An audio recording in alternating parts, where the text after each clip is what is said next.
will hear a number of different recordings and you will have to answer questions on what you hear. There will be time for you to read the instructions and questions, and you will have a chance to check your work. All the recordings will be played once only.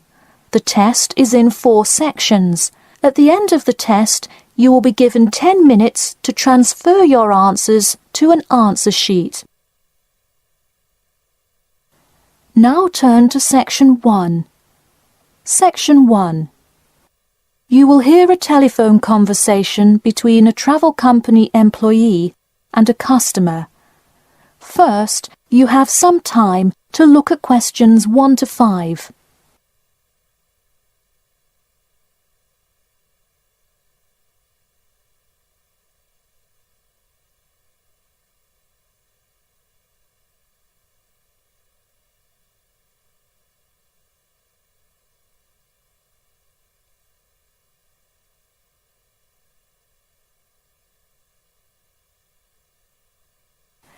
You will see that there is an example which has been done for you. On this occasion only, the conversation relating to this will be played first. Hello? Hi, good morning. This is Talia from Parrot Bay Travel Agency. Is Robert Goddard there? Yes, speaking. The man says that he is Robert Goddard. So, Robert Goddard has been written in the space. Now we shall begin. You should answer the questions as you listen, because you will not hear the recording a second time. Listen carefully and answer questions 1 to 5. Hello? Hi, good morning. This is Talia from Parrot Bay Travel Agency. Is Robert Goddard there? Yes, speaking. I'm so sorry that I made such an early phone call, and I'm calling to ask a few questions about your most recent vacation. Could I have 5 minutes of your time? Sure thing. Great, thanks. Now, I see here that you visited Melbourne. Was this your first visit to Melbourne? No, I have actually been there twice before. I see. Now, what would you say was your favourite part about Melbourne? Well, I did like seeing the exotic wildlife, and there are great sights to see, but I have to say I was most impressed by the amazing weather. Yeah, the weather there is amazing. Which of the sites listed as part of our official tour did you see? And of those, which was your favourite? First I saw the theatre, which was beautifully designed. It was not nearly as cool as the town hall, though. The building is a huge part of Melbourne's history. Definitely my favourite. I saw the aquarium too, but wasn't too impressed. I see. Yes, people often have great reviews of Town Hall. Now, I would like to ask you about your dining experience. Did you enjoy the food there? Absolutely, I loved it. I'm glad to hear it. Could you tell me a little bit about what you most enjoyed about the food? Being such an international city, I loved the variety. I could find any type of food I wanted, whether I wanted seafood, burgers, or anything else. You name it, and they had it. Did you drive to Melbourne? No, I flew. I thought about going by train, but in the interest of time, I decided to go by plane. Right, I see. Before you hear the rest of the conversation, you have some time to look at questions 6 to 10.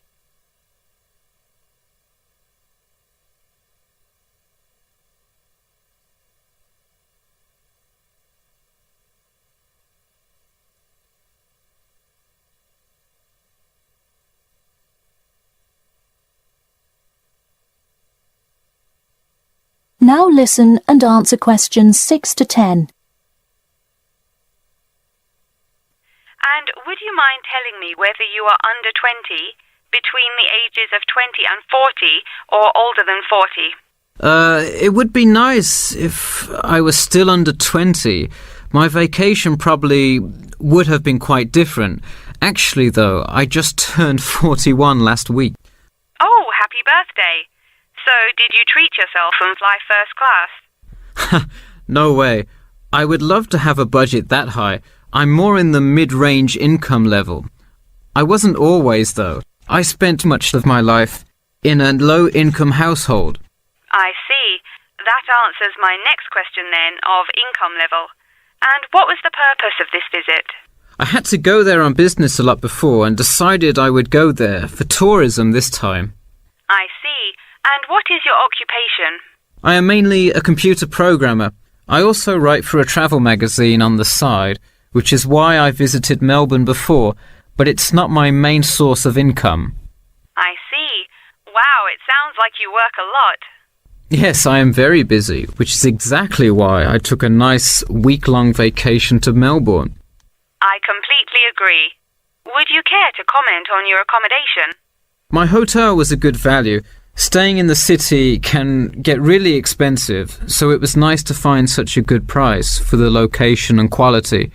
I'm glad I didn't end up in some cheap motel in the middle of nowhere. I'm glad you didn't either. Well, thank you for taking part in our survey, and I'm glad you enjoyed your vacation. No problem. Take care.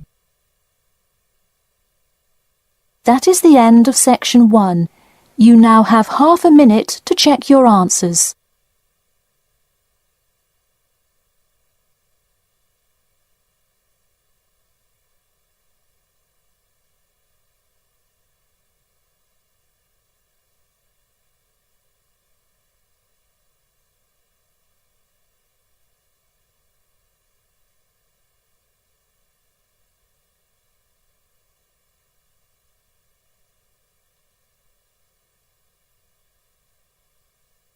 Now turn to Section 2. Section 2. You will hear a talk about the main points of interest and the improvements made in the area. First, you have some time to look at questions 11 to 15.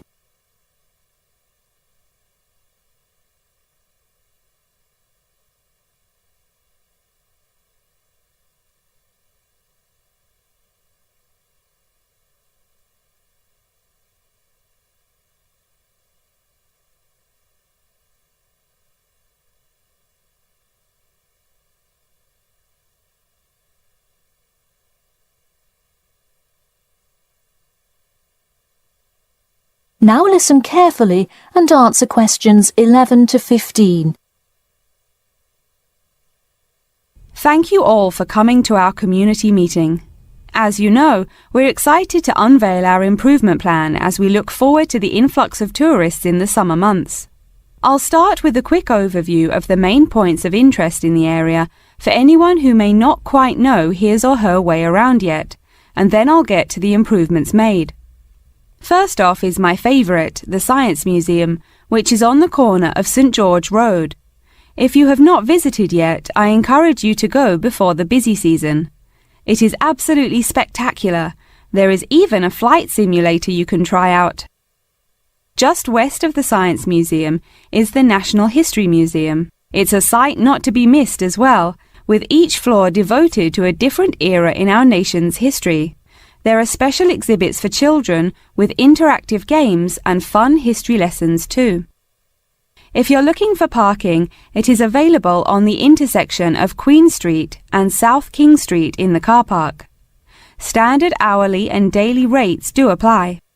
The best place for souvenirs is the shopping mall, though it gets extremely busy during peak times. You can get there from the Tube or the entrance on Timber Road, just south of Cornwell Road. This area has students everywhere, usually from the primary school across the street from the shopping mall. Classes often take field trips and engage in guided tours through the area. So that's the overview of the main sites, and hopefully by now I've given you a general idea of the area. Before you hear the rest of the talk, you have some time to look at questions 16 to 20.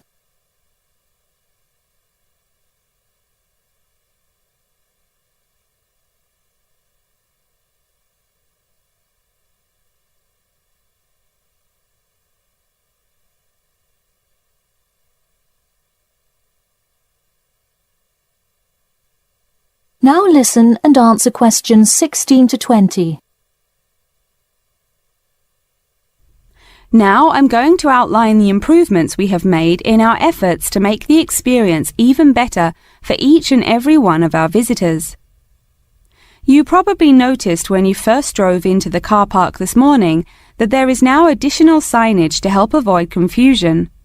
The directions were not entirely clear at first, so we have increased the number of one-way signs indicating the correct direction of traffic flow.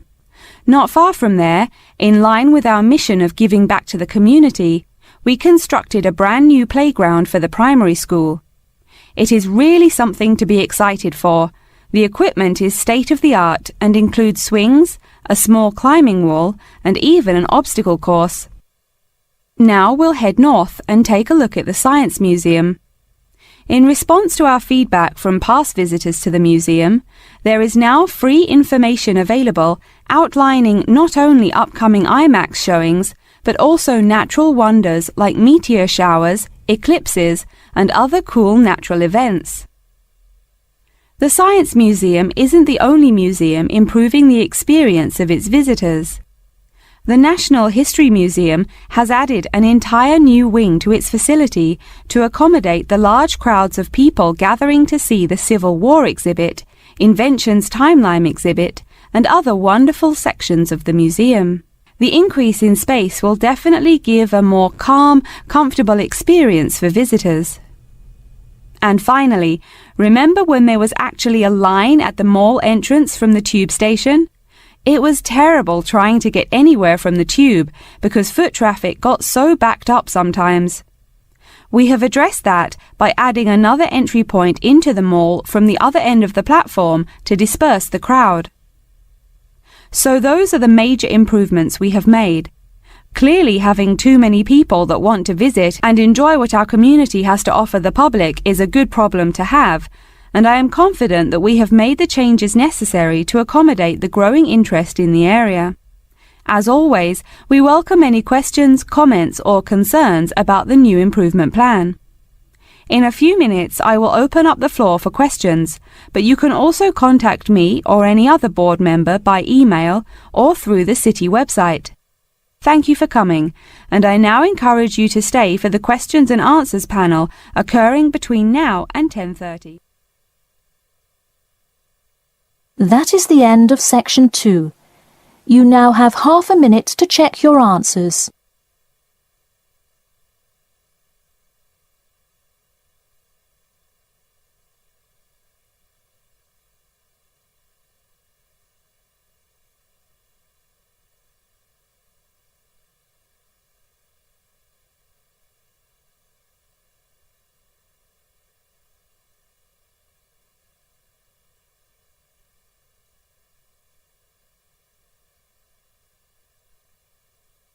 Now turn to section 3. Section 3. You will hear two students called Jane and Mark talking to their tutor about the project assignments for their senior thesis. First, you have some time to look at questions 21 to 23.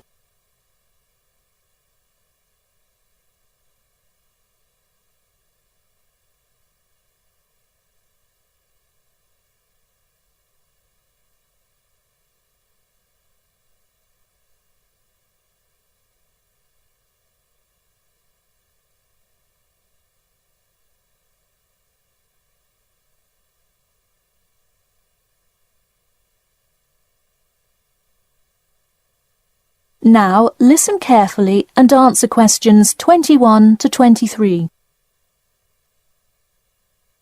So, you were both given your project assignments for your senior thesis today, right? Yes, and we already have to submit our topics next week. But how could they give us a grade this soon? No, next week's due date will not be counted towards your final grade. The teachers are just going to read your topic and give you feedback. Oh, I see. So first we should come up with our topics, and then what? Well, once you know what you want to study, you need to think about how you'll study it. You need to decide on your research methods. The methods will be the main part of your paper. What about the results section? Well, I can give you feedback on that, but you will be the one carrying out an experiment, and thus will have to produce the results on your own. What I would like to do today is practice writing research papers before you even begin your report. I'll give you samples of old data from past experience, and you can practice writing results and drawing conclusions. I think that would be really helpful. Yeah, it sounds like a lot of extra work, but I'm sure it would make our actual project easier. You're exactly right. So let's get started. First, let's try this simple experiment on fruit flies. Read the information and then take 25 minutes to summarize a results and conclusion section. That's really important. Pay attention to the time limit. OK, does it still have to be 6,000 words? No, don't worry about that. What if we get off topic? I wouldn't worry too much. You'll have so much information to write about that it should be easy to stay on topic. Before you hear the rest of the talk, you have some time to look at questions 24 to 30.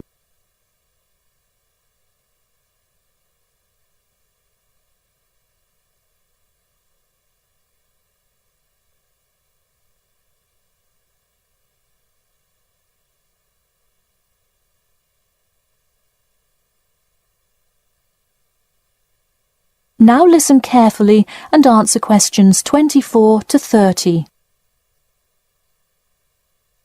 But what about other sources? Well, for this assignment, you can use the one from your textbook. In your actual paper, you should find old experiments that support your topic. So do we need to find different types of sources? For instance, should I be conducting lots of interviews to use in my paper? No, there's no need to conduct lots of interviews or anything like that. OK, I'm ready to get started. I'm still a little confused, though, on how we should format our paper. Don't worry about it for now, but on your final paper, make sure to pay attention to the format. It should follow the guidelines exactly. Oh man, I'm starting to understand why they give us all semester to do this. Are there any other small details like that we should know about? Not a whole lot. Make sure you provide 2 copies. One for your teacher, of course, but one for yourself as well. And of course, you know the due date, right? It's April the 11th, right? What? No, it's May 11th, right? Yes. The due date is May 11. Write it down. Oh, wow, yeah, I need to note it. Also, I'm having trouble finding information on my topic. What if I can't find enough good sources? It's all right to change your topic. Just make sure to do it before the beginning of April. Oh, really? Wow, I'm definitely going to change it then. Just make sure to write a note to your teacher letting him or her know. OK, so getting back to writing this sample paper, where do we start? Should I just explain the experiment and what happened? Well, you need to start with your hypothesis. What do you think will happen? And then describe your procedure. Then you can write up the results and your conclusions. Oh boy, I don't know if I can handle any more instructions. That is the end of section 3. You now have half a minute to check your answers.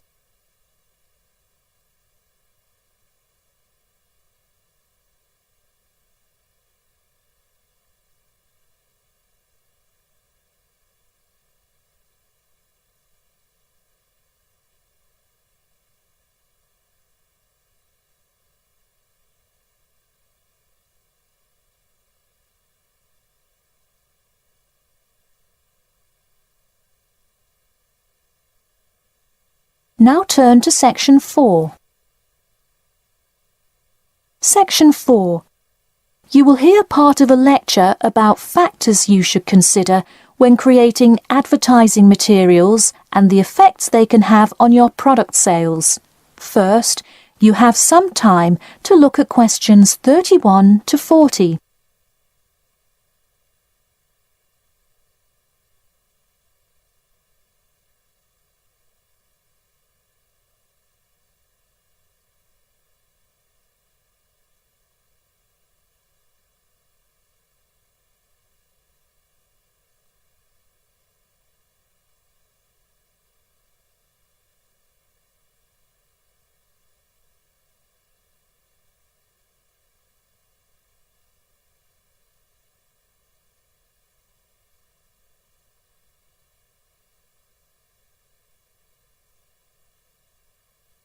Now listen carefully and answer questions 31 to 40.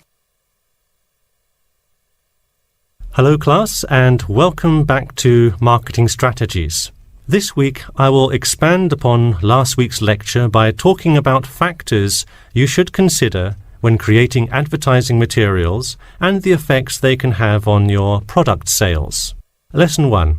Limit your advertising to the geographic area of your target market.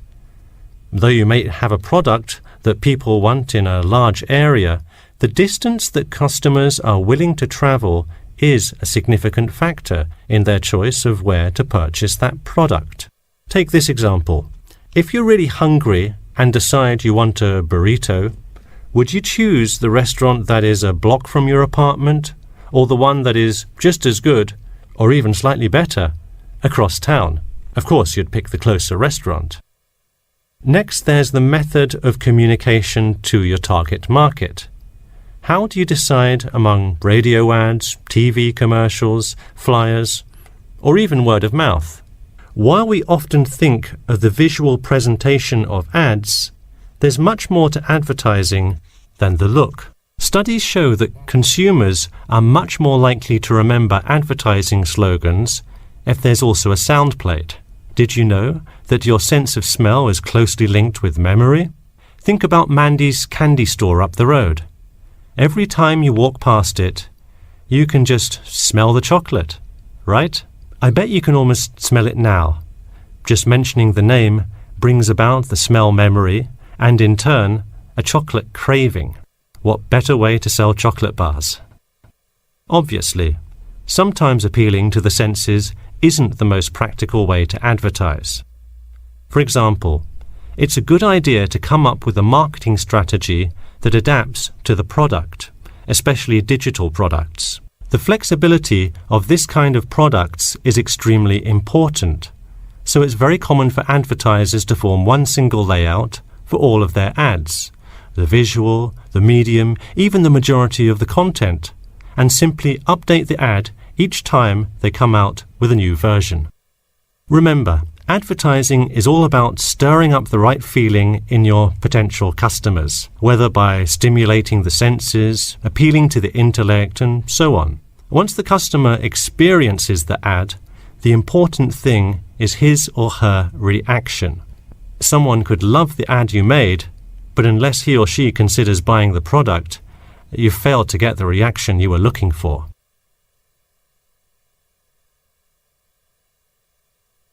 So once you have successfully reached your target customer, and you have his or her business, often you'll want to expand to a larger market. More often than not, the same marketing strategies you used in your small campaign may not work for a larger audience. The larger you scale your product, the more factors you must consider. For instance, Apple operates worldwide, so they must tailor their advertising for each market they enter. Often you'll see Apple ads on international flights that appear not only in English, which is the lingua franca of most regions, but also in the native languages of the majority of passengers. I travelled to Russia last week, and it was really interesting to see the same Nike ad that I've seen 100 times, except this time it was in Russian. Okay, going back to the medium of the advertisement, even after choosing to create print ads instead of radio announcements, television commercials, etc., there is more to consider. If you print your ad in a newspaper, it will be read by a far different audience than if you print your ad in a popular magazine. Would you put an ad for the new Justin Bieber album in a newspaper? Probably not, because that product is most suitable for youths. Let's face it, do you know anyone under the age of 25 that buys a newspaper? No. Now let's try a few strategy exercises. Imagine you're a company that is aiming to improve the environment by making products that reduce human waste. How would you advertise your product? Clearly it would send the wrong message if you put up flyers or other materials that cause lots of waste paper. Consider instead putting commercials on the Health Channel or buying ad space on websites like UNESCO. Or here's another example. What is one great place to advertise suntan lotion? How about a swimming pool? It has the exact group of people that need the product. All right, one last thing. Let's say you're filming a commercial for a water filter pitcher. What would be good scenery to use for the background? Think about somewhere calm and relaxing with clean, fresh water. Can't you see how much more effective a commercial with the beautiful scenery and flowing rivers of a national park would be than, say, water dripping from a tap? So to wrap things up today, think about the geography of your target market, the type of marketing material you should use, and the most effective way to appeal to the customer in order to make a successful ad campaign. That is all I have for you today. Make sure to read through Chapter 8 for Monday if you have not done so already. Okay, now I'd be happy to answer any questions you may have. That is the end of section 4. You now have half a minute to check your answers.